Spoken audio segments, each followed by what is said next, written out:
What if emotional shifts, synchronicities, and inner transformations you've been experiencing are not signs that you are lost, but signs that you are awakening?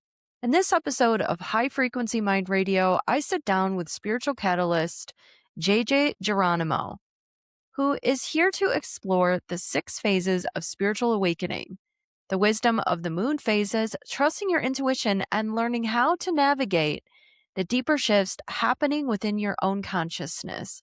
Together, we dive into spiritual crossroads, signs from the universe, authentic healing, and what it truly means to embody your role as a guiding light for others. This is Illuminate Your Path, the 6 phases of spiritual awakening with my guest, JJ Geronimo. Welcome, JJ. How are you? Oh, so good, Lindsay. I'm loving continuing this discussion. Yeah. I love your work. I love what you're doing here, and I'm excited to jump in. Oh, well, thank you so much. I am as well. And it's just so exciting about your story. And you do so much. You and I are very aligned in that area. We do so much stuff. And you have quite a background. But something that really jumps out to me is you identify yourself as a spiritual catalyst. And I'm super excited to learn more and share with the listeners about really what that is and how you use that in your work. Well, it has been quite a journey to get here. I've been really working my own spiritual journey for over a decade. My mom started taking me to Lilydale when I was 11, and I'm 53 now. So I've had bits and pieces throughout my life, but it's been a journey. Like, when I went through my own sort of crossroads and opportunities to lean in or lean out, I leaned in because I was given the tools as a young child, and I feel like the spiritual catalyst in me was what I had to do to pull myself up and over the line of understanding why we are on the planet and the work that we are here to do, and now I help others do the same thing. That's amazing. And what do you think is the number one sort of like, I guess, like, what have you figured out about yourself, about what your number one purpose is? And maybe someone that's listening to this that might be thinking about kind of what their purpose is too. What do you feel that you're here for? It's interesting because I follow a lot of spiritual traditions and ancient wisdom, and I would say that I'm very much aligned to my North Node. And so that is in your astrology chart. Mhm. So my North Node is in my sixth house, which is like practical tips and tools, and my South Node is in my 12th house. So I am here to share spiritual tips, tools, connections, and people to make everyday living easier. And before I even knew that, I was already writing about that in my books. I was already offering that at my retreats, not really realizing that that was my work to do here. But if you're interested in what your life's work is, or the listener, you can always go to astro.com, pull your birth chart, and check out your North Node. We have plenty of astrologers between Lindsay and I to help people really figure out what that is. But I wouldn't say it's, like, super easy to just, like, jump into it. A lot of things have to move and shift for you to really fully align to your North Node, and all the other planets in your birth chart often kinda tell you what you're gonna be going through as you're working towards that North Node. That's amazing. And how did you become just, I know that you asked me this when I was on your podcast, which we will talk about at the end. You have a wonderful podcast. But how did you get to a place where you trusted this? Like, you trusted that, "Oh, I'm gonna go with my North Node, and I'm gonna trust my spiritual team, and I'm gonna trust my inner knowing." How did you get to that place? Where do you think that all started? Well, let's be honest, I'm still questioning at times, so I wouldn't say I'm 100% there, but I would say that learning mindfulness back in around 2016, 2017 was key for me because it allowed me to be in the present moment without the mind chatter.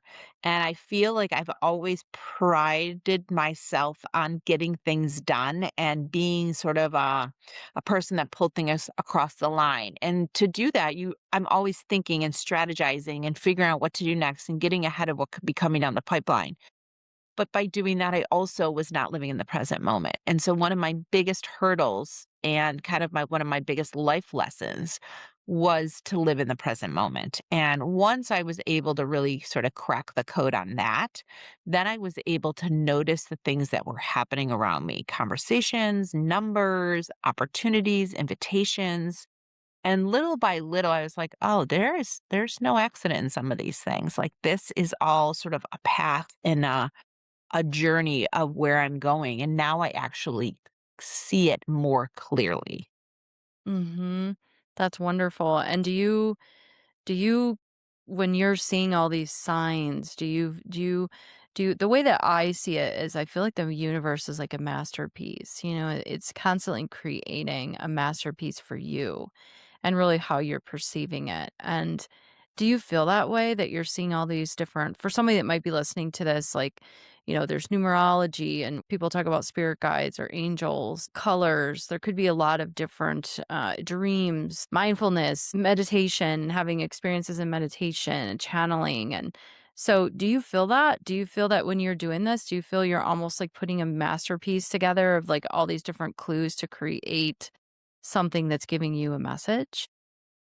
I do now. I would say when I first started, I was just so curious. Mhm. And, with my human design, I'm a trial and error person, a 3-5. And so actually a 5-3. So I have to try everything out myself. And that's sort of how I Mhm. started building this community of light workers, healers, mystics, and messengers is I was going to all of them and being like, okay, what do I need to learn about myself? What are new tools I can start using?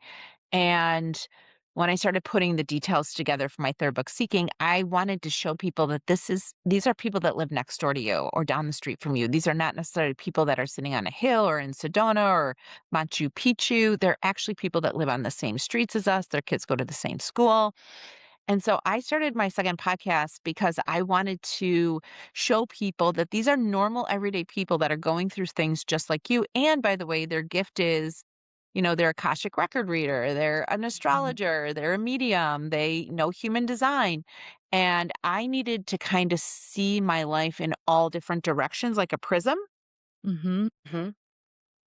And then I picked and choose what worked for me. And, I'm constantly updating my kind of playbook as I go along. But I would say I'm a lot more trusting now because it's so much more obvious to me of the things that are happening around me. And I have to laugh. You see that blank? I have to laugh sometimes because it's comical at times how the phone will ring or, I get invited to something or something falls out of my schedule. Like I'm just not supposed to be doing it. And I used to spend a lot of time thinking like, "Oh gosh, I wish I woulda, coulda, shoulda." And now I'm just like, "Oh, I just wasn't meant to do that now." And it brings me a lot more inner peace.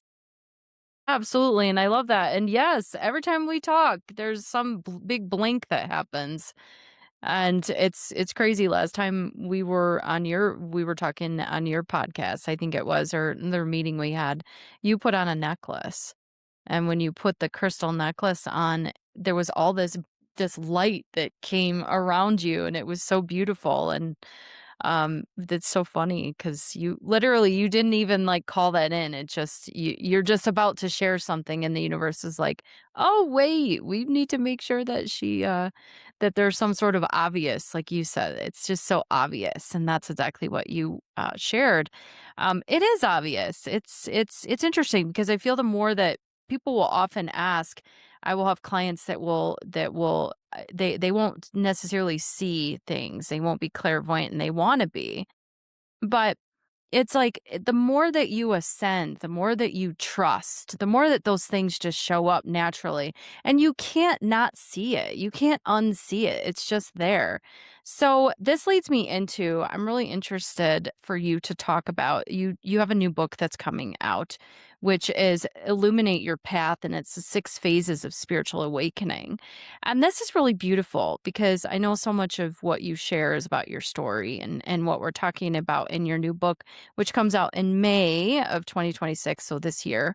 So she's working on it now. JJ's working on it. So why don't you tell us about exactly what the phases of awakening are and really how people can learn to trust that inner wisdom that we're talking about?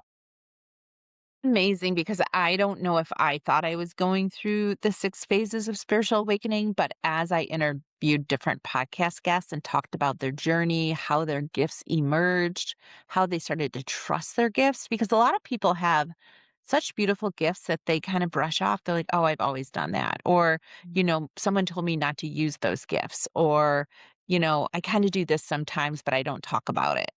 We all have natural gifts that we brought down with. In fact, we hand selected those gifts. And oftentimes, through the process of coming down here and being in this school of learning that we are in, we forget.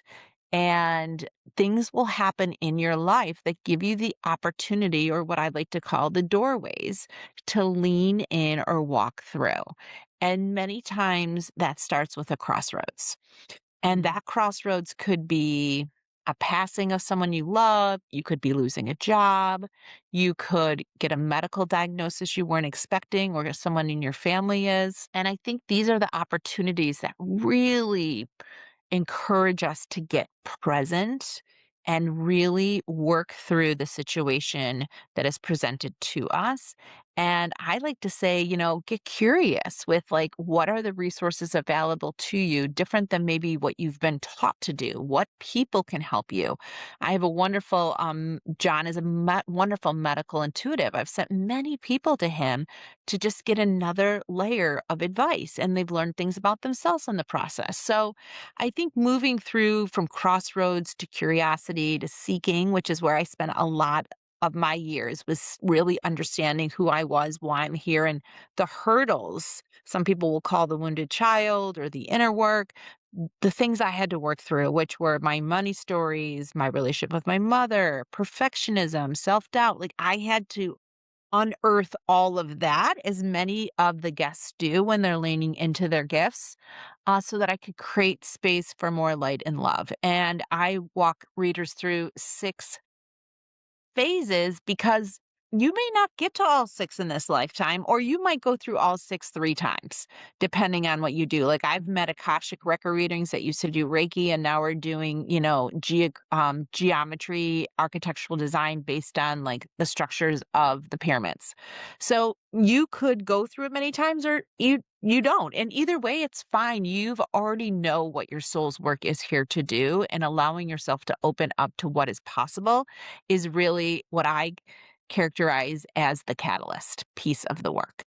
Yeah, amazing. And what would you say that you see often of maybe a common theme of what people might be going through more than once in those Well, phases? I think the people that learn multiple gifts or bring forward multiple gifts, like they have, they might start out as a social worker, but they end up being a Reiki master, and then they end up doing like medical intuitive. I feel like the openness and the belief that you have gifts here to share. And I think that mindset that I'm here to uncover my gifts and use them as often as possible is often a winning strategy, or an accelerated strategy to move through the 6 phases of spiritual awakening. Okay, and those 6 phases, I'm just looking here just so everyone knows. So we've got the new moon, the waxing crescent, the first quarter, the waxing gibbous, the full moon, and the guiding star. So this is the 6 phases of what you're discussing. And how so beautiful. I mean, the moon is incredible, right? Like how it links up to, well, it links up to the subconscious mind. That's one big part. I don't know how much you know about that, but that's something that I study, as well as our cycles as women. I mean, there's so much with the moon. It's so much with the emotion. And so out of these 6 phases, which one is your I don't know. I don't know how to, I'm just thinking of just how to ask this. This might be just like maybe something that would be interesting to ask you, but and I don't know if you'll know how to answer it, but which one's your favorite? Which one do you least like? So I will say that, yes, I picked the moon on purpose because I feel like the feminine gifts are still buried. We all have masculine and feminine energy, and this is the time to, like, really grounding into the gifts that we brought that are here to raise the frequency of the planet. So I feel like if you think about the phases of the moon, we are here to cycle through things, that there is no end, there is no beginning. It's just about illumination. And I feel like for many of us, we need to give ourselves the gift of time to really learn about ourselves, what's holding us back, and what we're curious of leaning into. My favorite is the new moon or the crossroads or the beginning, which is the phase number 1, because I feel like we all go through those hundreds of times in our lifetime, and every time it gives us an opportunity to walk through that doorway. And so if you're going through a crossroads or recently been through a crossroads and you did not lean into the curiosity of what's happening around you, you have the opportunity to do it again. And I think Oprah said a long time ago, decades ago, I want to catch it on the whisper and not the two by four. So I would say if things keep happening to you, catch it on the whisper, so that you don't have to deal with like such a heightened crossroads that is so much work to get through.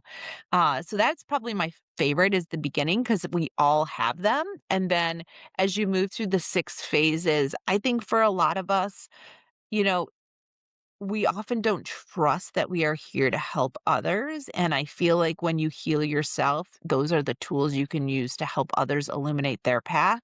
And I think that's the most challenging is to believe that we are here to help others and the gifts that we carry are perfect for a certain group of people that we will find or they will find us. And I think that's kind of the challenge is to really have that deep level of trust that we've picked these gifts on purpose and there's specific people that we are going to work with those gifts to help.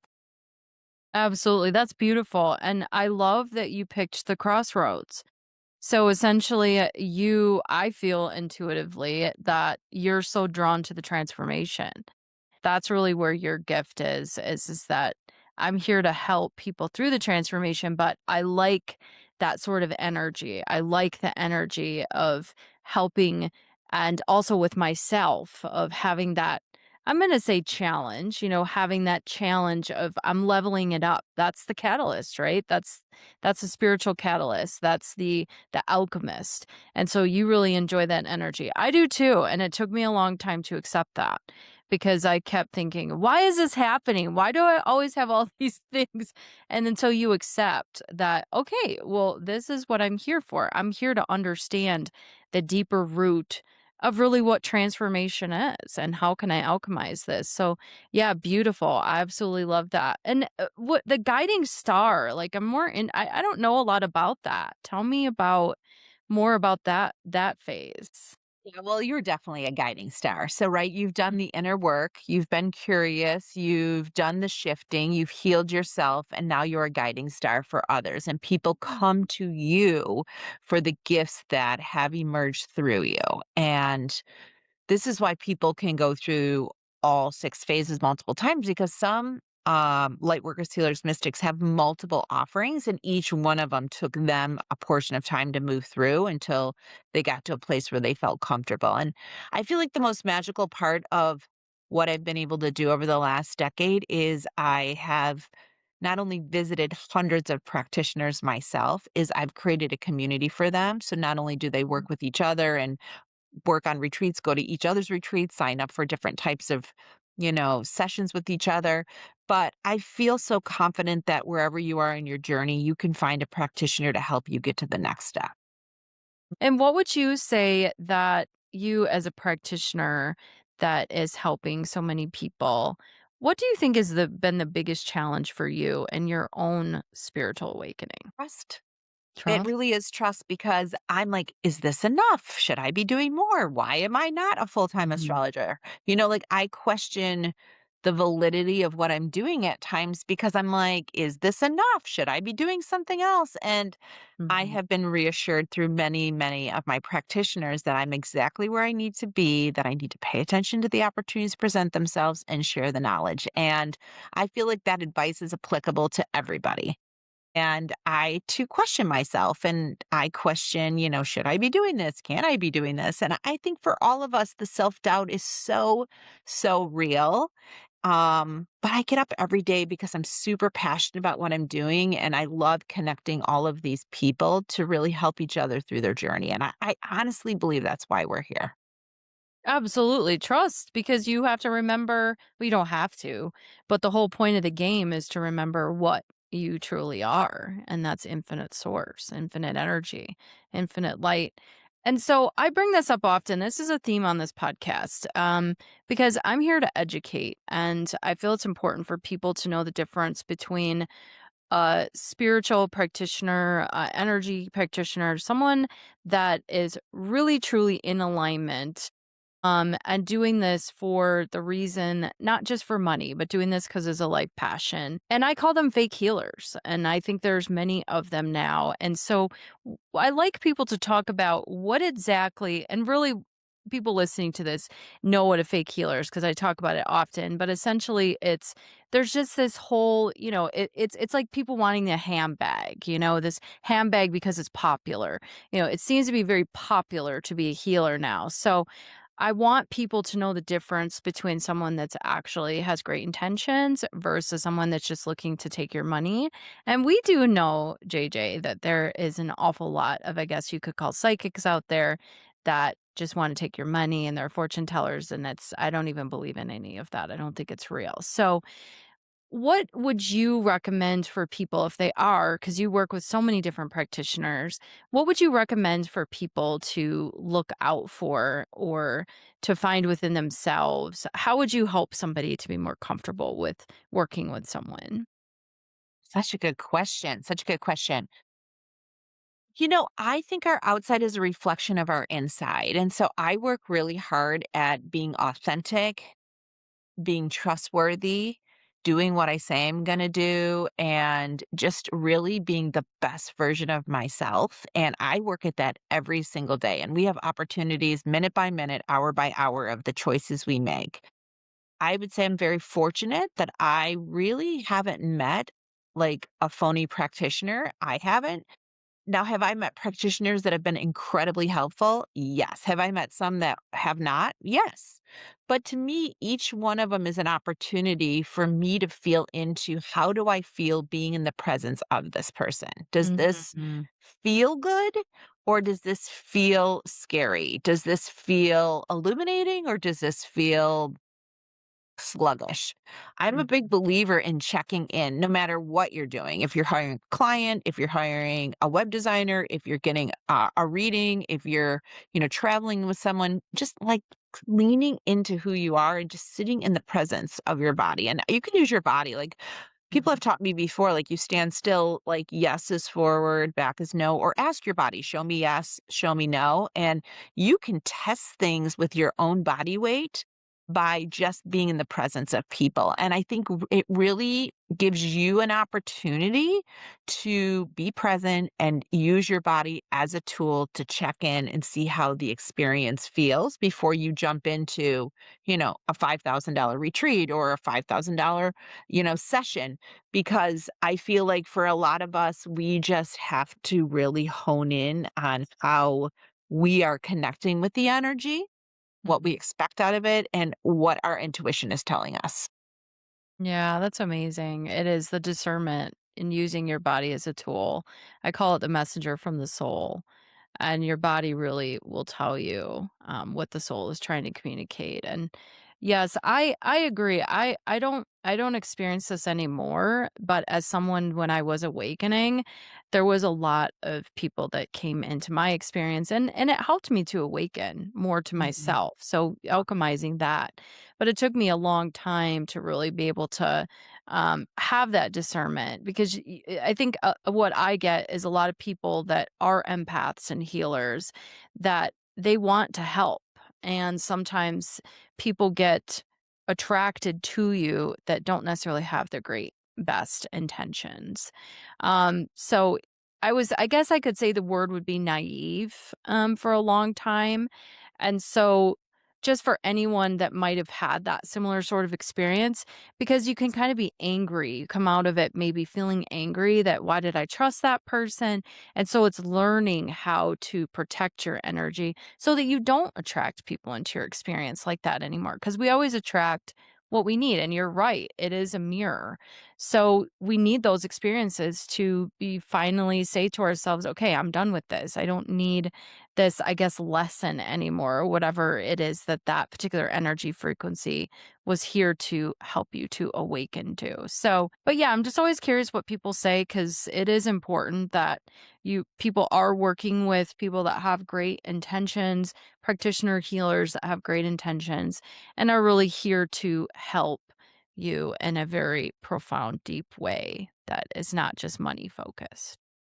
And at the end of the day, you have to be the captain of your own ship. So, just kind of as you're reflecting on this, I'm thinking of a few situations. I remember being on a trip one time and someone saying something, and until I really thought about it, I don't really remember it. It's like, what are you going to hold on to too? So like if you have a bad reading or you have a bad experience, like if you choose to hold on to that energy, you'll probably reproduce it again and again. If you just choose to say like, interesting, not my cup of tea, and move on, like, again, that's a crossroads for you. Like, every opportunity is a decision to see, am I going to lean towards love or am I going to lean towards fear? And if you focus on a lot of the things that don't work out, like, you're just attracting more of that energy. And the reality too is like everybody is going through their own stuff. Just because I've been doing this for 10 years does not mean I've stopped. Like, I have situations through the people in my relationships that are teaching me on a regular basis. And I have some repeat offenders that are some of my biggest lessons have come through them. And I probably chose them. So I just Mhm. feel like you can't give all of your power to someone and hope they're going to solve a problem for you. It's like collecting little breadcrumbs to say, okay, I got this information, I got this, I got this, and using what makes sense for you to build the path that works best for you. Yeah, love that. Absolutely love that. That's perfect. Yeah, it's very multi-dimensional, multi-layered, right? Yeah, that's absolutely amazing. Thank you, JJ. Well, I we talked about your book a little bit. But is there anything you want to tell us about your book that's coming out in May, which is Illuminate Your Path, the Six Phases of Spiritual Awakening? We talked a lot about the spiritual awakening and the six phases, but is there anything you want to share? It's just so funny because I had gone to a couple different practitioners. I get readings for myself probably every month, different situations. And I'm always working with my guests too and different sessions they're having because I feel like it's like the flow, like getting like the infinity sign going. And so I'm a big believer in investing in the people that I'm interviewing as we had our time together. And a couple of my sessions last year mentioned I was writing a book, and I had already written 3 books, and I had absolutely no desire to write another book, not one. And I went to about 2 or 3 different readings, and 2 of them were like, "Oh, and so you're publishing another book?" I'm like, "No, I'm not." And I was talking to one of my spiritual friends, Beckett, and he was like, "Well, I mean, if people are telling you you're writing a book, why don't you just start writing?" I'm like, "No, no, I'm not gonna write. I don't wanna do it," you know? And so I just think it's funny because sometimes these readings see things out way ahead of where you are at the moment. And it was about a month and a half later, I was like, okay, I'm going to sit down and I'm going to start writing and just see what comes out.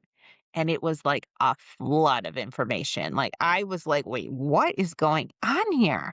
And it came out really fast. And I was able to really look through all the transcripts of all of the guests that I've had and start to see the patterns. I'm a pattern reader, so that's one of my gifts. Mhm. So I was like, wait a minute, there is a really serious pattern here.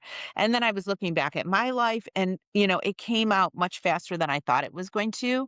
And it's funny because I just don't think I was even thinking that was gonna be the time I did it, but now I'm seeing that all my astrology, everything is shifting to, like, a whole new, not even chapter, like, a whole new game, book, whatever you call it, and this is such a big on-ramp for where I'm going, and it was absolutely necessary for me to turn the ship to get this down on paper. So, you know, I might have just said after those readings, "Yeah, no, I'm not doing any of that. I don't know what they're talking about." But sometimes you get messages that aren't relevant for months and sometimes years later. So, you just have to write your stuff down, revisit it. And if you're being told about something that could be possible, like open up your channels to explore it.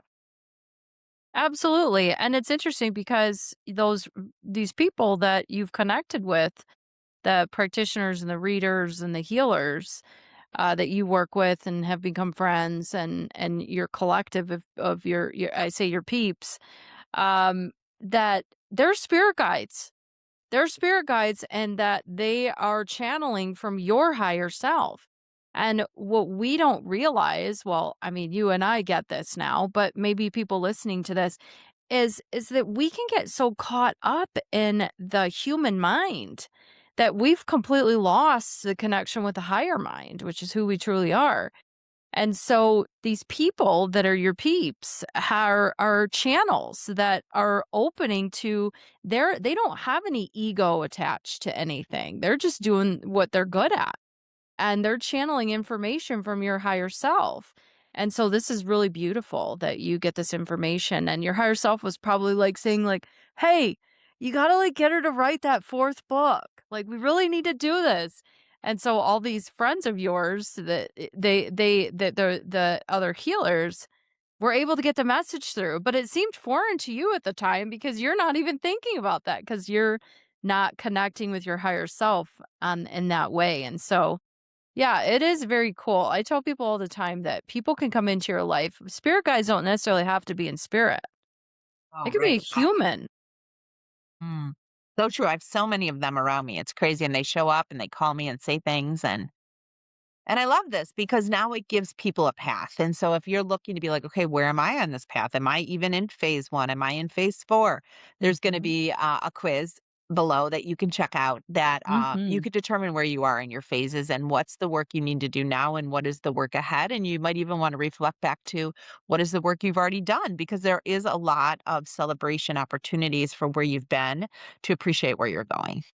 Yeah, that's beautiful. And absolutely, we'll make sure that that quiz is linked in the show notes so you guys can check that out. And is there anything that you feel that you would like to share with the listeners? Any last advice or intuitive messages? I always like to do this at the end, and I'd love to hear if there's anything you want to share. Yes, I really love all my guests on my podcast Together We Seek. They're trusted, they're vetted, and they're people that I've worked with. I've had done almost sessions with almost all of them myself.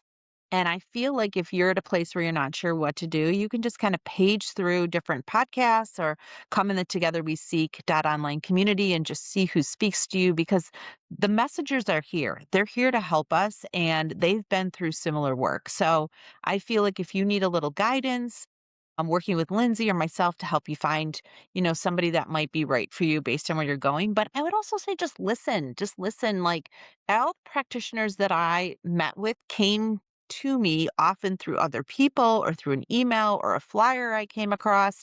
And I was like, let me just see. Let me just see. I put a little kitty of money together for practitioner visits as part of my research and self-love. Money's a big thing. A lot of times we don't want to invest in people because we're like, oh, well, I could use some money elsewhere. But money is a tool to advance where you want to go, and it has a frequency just like everything else.